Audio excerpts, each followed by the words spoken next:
লাউ রান্না করব।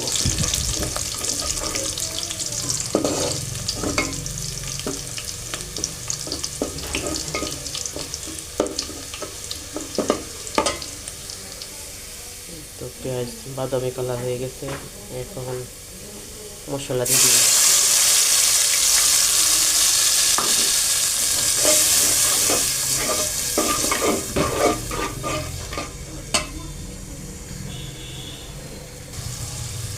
পরিমাণ মতো লবণ দিয়ে দিব।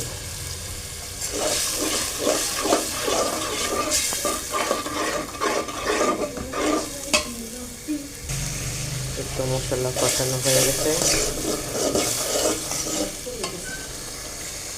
এখন আগে থেকে মাছ আমি সিদ্ধ দিয়ে বেছে নিছি, এগুলি দিয়ে দিব।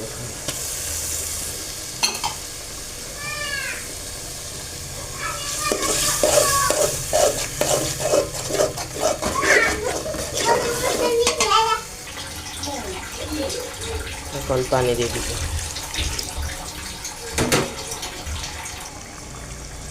মাছটাও কষানো হয়ে গেছে, এখন লাউ দিয়ে দিব।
লাউটা এখন ঢেকে দিব।